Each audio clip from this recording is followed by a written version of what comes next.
Hello મિત્રો, કેમ છો બધા? મિત્રો, તો આજે આપણે અમદાવાદથી પ્રયાગરાજ જઈશું, જે માઘ મેળો લાગેલો છે 2026નો. એ તમને દેખાડીશું આગળના બ્લોકમાં. તો આપણે અત્યારે દેખો ટિકિટ લઈ લીધી છે, જે સામે ભરતભાઈ દેખી રહ્યા છે ટિકિટ. તો મિત્રો, આપણી ટ્રેન 12:30 વાગે છે રાતના. તો આટલી વાર આપણે વેટિંગ કરીશું. તમે જોઈ શકો છો અમદાવાદનું રેલવે સ્ટેશન, જે તમને પાછળ દેખાય છે એવો. તમે જુઓ, આપણે જો રેલવે સ્ટેશન અંદર આવી ગયા. તો અત્યારે બીજી ટ્રેન લાગી ગઈ છે. આપણે હજી વાર છે આવવામાં રેલવે. આટલી વાર આપણે વેટિંગ કરીશું. જ્યાં સુધી આપણી ટ્રેન આવે ત્યાં સુધી આપણે કંઈક નાસ્તો કરી લઈએ અને ચા પી લઈએ. પછી આપણી ટ્રેન કમસે કમ 30 કલાક ચાલવાની છે, નોન સ્ટોપ. એટલે આપણે અત્યારથી ચા પાણી કરી લઈએ. તમે જોઈ શકો છો ભરતભાઈ સામે ઊંઘ્યા છે, શાંતિથી આરામ કરે છે.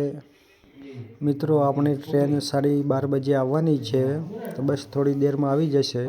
એટલે આપણે અંદર બેસી જઈશું. જો નાઇટના 12:30 વાગ્યા છે. તમે જોઈ શકો છો સામે જે ટ્રેન લાગેલી છે એવો. તો ફાઇનલી મિત્રો, જે આપણે રાહ જોતા હતા ટ્રેનની, અત્યારે ટ્રેનમાં આપણે બેસી ગયા છીએ. તમે જોઈ શકો છો સામે આપણે ભીખાભાઈ બેઠા છે. જે ભીખાભાઈ બેઠા છે એની બાજુ તમે જુઓ, પબ્લિક પણ છે બાજુમાં. એક ભાઈ બેઠા છે, वो કંઈક નાસ્તો કરે છે. જે આપણે બીજા માળે બેઠા છીએ. જનરલ ડબ્બાની ટિકિટ હતી આપણી પાસે, એટલે આ મોબાઈલ ચાર્જિંગ છે બાજુ. તમે જોઈ શકો બાજુમાં એક નાનું છોકરું બેઠું છે, કેવું ખિલખિલાટ હસે છે. છોકરાનું નામ મુન્નો છે. એની સાથે આપણે દોસ્તી થઈ ગઈ. તો થોડી વાર વાતો કરીશું. શું કહેવું મુન્ના તમારું? કયું ભણે? ચલો ભાઈ, મુન્નો 4થું ભણે છે ઇંગ્લિશ મીડિયમમાં સુરત. वो એના ઘરે જાય છે રિટર્ન, એના મમ્મી પપ્પા સંગાથે. તો અત્યારે સવાર થઈ ગઈ છે. તમે જોઈ શકો છો આપણી ટ્રેન સ્ટેશન ઉપર રૂકી છે. તો આપણે નીચે ઉતર્યા ચા પીવા. તમે જોઈ શકો છો આ જો બધા પબ્લિક નીચે ઉતરી છે. ફરીથી આપણે ટ્રેન અંદર બેસી ગયા. જો સામે અમારે ભીખાભાઈ. તો મિત્રો, સવારના 10 વાગ્યા છે. આપણે અત્યારે ગાડીની અંદર છીએ. તમે જોઈ શકો સામે ચેન ખેંચવાનું છે, જે અલાર્મ વાગે.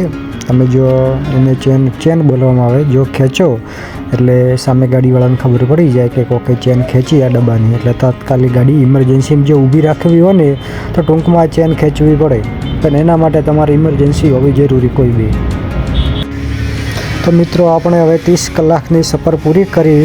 અત્યારે આપણે આવી ગયા છે પ્રયાગરાજ, જે આપણે મેળામાં જવાનું છે એના માટે. તમે જોઈ શકો છો સામે દેખાય છે તમને બોર્ડ, પ્રયાગરાજ શિવકી જંકશન આપણે ઉતર્યા છીએ. બહુ ધુમ્મસ પડે, શિયાળો છે એના લીધે બહુ ઠંડી લાગે. તમે જોઈ શકો આજુબાજુ પબ્લિક પણ બહુ ઓછી છે. તો અત્યારે આપણી ગાડી રવાના થઈ ગઈ છે.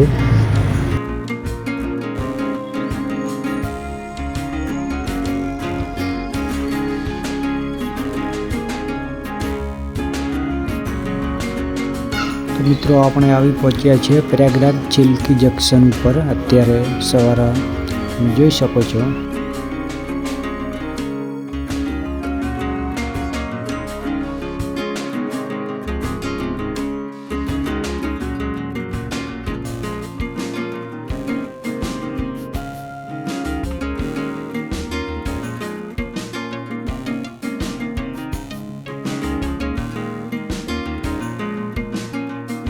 તો મિત્રો, આપણે આવી ગયા ફાઇનલી અત્યારે રેલવે સ્ટેશન. રેલવે સ્ટેશનથી આપણે બેસી ગયા ઈ રિક્ષામાં, જે ઇલેક્ટ્રિક છે એનામ. તમે જોઈ શકો છો સામે બાજુ ભીખાભાઈ બેઠા છે, સામે ભરતભાઈ છે. આપણે અહીંયાથી રવાના થઈશું સંગમ માટે. તો મિત્રો, ફાઇનલી આપણે આવી પહોંચ્યા. જે કુંભ મેળો લાગેલો છે અત્યારે 2026નો, ત્યાં પ્રયાગરાજમાં. તમે જોઈ શકો છો સંગમ, જે સામે પુલ બનાવેલો છે, એના ઉપર સાધન પસાર થાય છે. બાજુમાં ગંગા નદી વહે છે. બહુ ઠંડુ પાણી છે શિયાળાના લીધે. તો જોઈ શકો છો.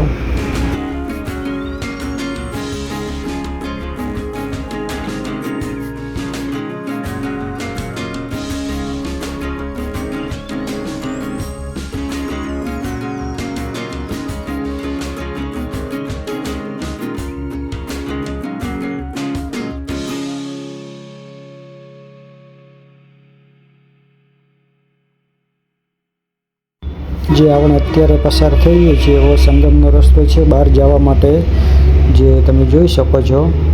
સામે દુકાનો લાગેલી છે, મોટા મોટા ટેન્ટ પણ લાગેલા છે. બાજુમાં દુકાનદારો માલ વેચે છે, જે માળા છે, નાસ્તો છે. આ રોડ બનાવેલો છે, જે લોખંડની ચાદર આવે એને ફિટ કરેલી છે નટબોલ્ટ ઉપર, તમે જોઈ શકો.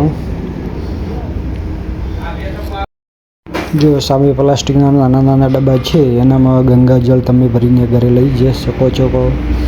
તો જોઈ શકો સામે બહુ પબ્લિક છે. બહુ સારો માંગ મેળો લાગેલો છે 2026માં પ્રયાગરાજમાં. અત્યારે સવારના 10 વાગ્યા છે, તો પબ્લિક પણ નાહવાનું ચાલુ કરી નાખ્યું છે, સ્નાન કરવાનું ગંગાજીમાં. તમે જુઓ પેલા અંકલ, બહુ ઠંડુ પાણી છે એના લીધે. સામે તમે જોઈ શકો પબ્લિક બહુ છે. બાજુમાં કપડાં ચેન્જ કરવાની પણ નાની નાની રૂમો બનાવેલી છે. જો બોર્ડર લગાવેલી છે. એક કાકા નાવ લઈને પાણીમાં જાય છે. જો